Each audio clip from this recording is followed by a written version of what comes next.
Today's video is brought to you by Wondrium. Let's take a look at why the F-22 Raptor is still king of the skies.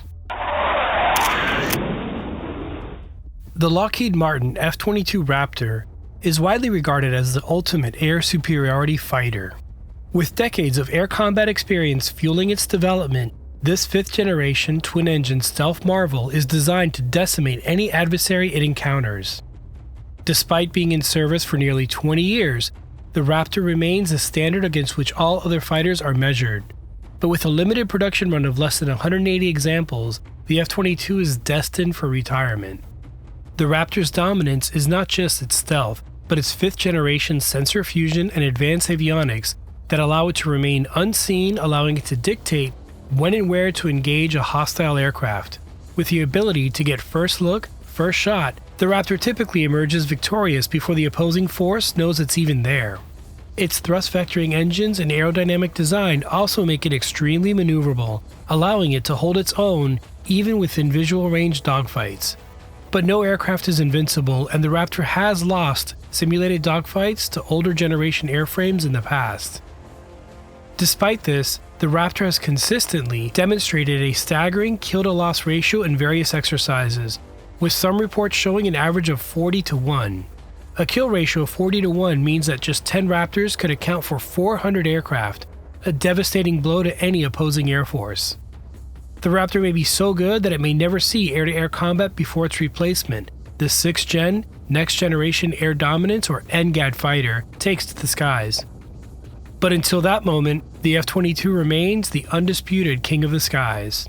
Additionally, the F-22 Raptor serves as a prime example of open systems architecture and digital engineering, particularly in its ability to connect with other platforms in support of the Air Force's Joint All-Domain Operations Strategy. Indeed, the F-22 Raptor's capability to gather and disseminate tactical information to Allied forces allows for unparalleled situational awareness in battle, and also enhances the survivability of other coalition aircraft. Despite being the world's most dominant fighter, potential adversaries are continuously developing ways to challenge the US and Allied air forces in gaining and maintaining air superiority. To counteract this, Lockheed Martin is collaborating with the US Air Force on a comprehensive modernization and sustainment program to enhance the F-22's distinct advantage over existing and potential adversaries. It's not an understatement to say that the F-22's capabilities are crucial in deterring and overcoming threats and ensuring regional and global security in the future. Are you a curious learner looking for a new adventure? Look no further than Wondrium. This is the ultimate destination for satisfying your thirst for knowledge. With a carefully curated collection of videos, tutorials, documentaries, and more, you'll find answers to all the questions you never knew you had. The content is academically comprehensive, thoroughly researched, and presented by engaging experts.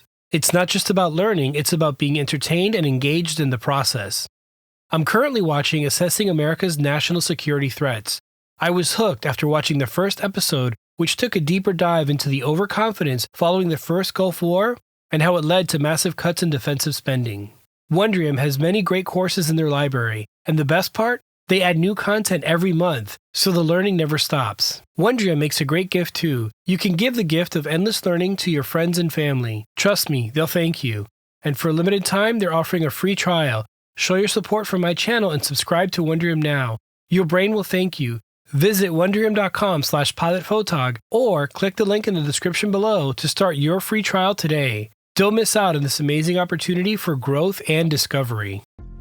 Origins. In many ways, the F-22 can be thought of as the evolution of the incredibly successful F-15 Eagle. In 1981, when the F-15 was still relatively new, the Air Force put forth a requirement for an aircraft to eventually replace both the F-15 and F-16. This was driven by the advancements in Soviet air defenses along with increasing numbers of MiG-29s and Su-27 fighters. In what was called the Advanced Tactical Fighter or ATF program, requirements included the use of advanced materials including composites, high performance with supercruise, and stealth technology. By 1986, the competition had been narrowed down to two competitors, Lockheed and Northrop. To build such an advanced airplane, Northrop teamed up with McDonnell Douglas, while Lockheed teamed up with Boeing and General Dynamics. This resulted in two designs, Lockheed's YF-22 and Northrop's YF-23. Additionally, General Electric and Pratt & Whitney each developed an engine which would be used in both designs, the engines being designated the YF-120 and YF-119 respectively. And while the two designs both met the competition's requirements of survivability, supercruise, stealth, and ease of maintenance, they each had very different design philosophies. Seen as more conventional, it's not hard to view the YF-22 as an evolution of the F-15, with both utilizing twin vertical tails and horizontal stabilizers. Meanwhile, the YF-23 was a more cutting-edge design with a rhombus-shaped wing and an all-moving V-tail. Performance-wise, the YF-23 design was faster and more stealthy, while the YF-22 was slightly more maneuverable at low speeds due to thrust vectoring. The YF-22 was also generally seen as less of a risk when it came to manufacturing costs, and in 1991, the YF-22 with the Pratt & Whitney engine combination were chosen as the winner of the ATF competition. So why did the YF-22 beat out the YF-23? It's a debate that still goes on today.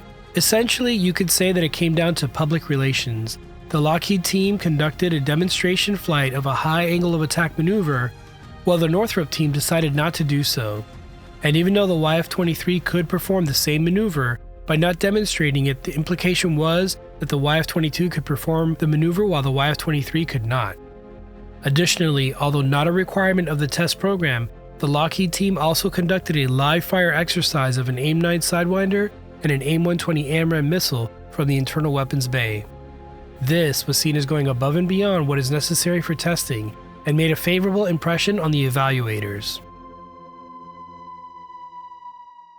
Production run. Initially planned for a run of 750 advanced tactical fighters, in 1996, this number was reduced to 648 aircraft. During the 1997 budget cuts, this number was reduced further to 339, and in 2003, the number was reduced further to 277. And while the Air Force advocated that 381 aircraft were necessary to meet its needs, in 2004, this number was reduced again to 183 aircraft to be assigned to 7 combat squadrons. Why so many cutbacks?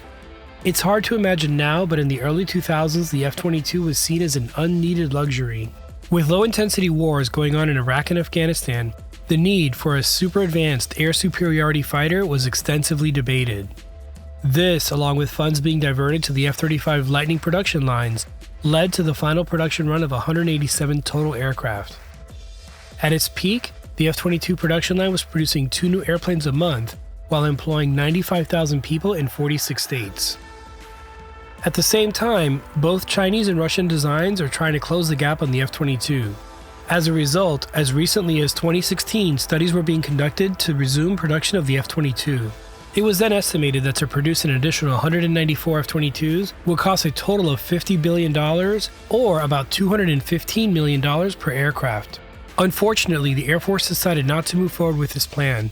The last Raptor was rolled off the Lockheed assembly line in Georgia in 2011. Given its reduced production run, you could say that a weakness of the Raptor is its limited quantities. However, careful employment of the Raptor fleet can ensure that local air superiority is maintained wherever F-22s are present. And while the Raptor is slated for retirement soon, it has been part of several upgrade programs recently. Most notably, the chrome or mirror-like finishes that have been spotted on several F-22s. These are thought to be some form of next-generation radar-absorbing material or RAM coatings, and have been also spotted on F-35 Lightnings, F-117 Nighthawks, and even the newly revealed B-21 Raider seem to show a lighter coating than normal. And speaking of next generation, the F-22 is thought to be testing several other technologies that will be incorporated into the NGAD fighter. Additionally, in a somewhat similar way to the A-10, rumors of the Raptor's retirement seem to pop up each year, and just like the Warthog, the Raptor keeps proving it has many lives left. In many ways, the Raptor is an excellent example of a deterrent. Enemy commanders likely need to know where F-22s are stationed at all times, and will think twice before contesting airspace where Raptors are present. It's safe to say that the F-22 has become a critical component of the USAF's tactical air power. The Raptor's combination of stealth, aerodynamic performance, and mission systems enable unprecedented air combat capabilities and set the benchmark for its generation. Often overlooked is the Raptor's multi-role capabilities. Along with air-to-air, the F-22 is capable of employing precision ground attack weapons as well as performing electronic warfare and signals intelligence gathering. It may well end up being that the first 5th generation fighter ends up being the best. Thanks for watching. If you enjoyed this video, click on subscribe and mash that bell to get notified when the next video comes out. Thank you to my channel members and patrons who directly support this channel. If you'd like to become a member, I'll leave links in the description below. The F-22 Raptor is the standard by which all other fighters today are judged. Now you know.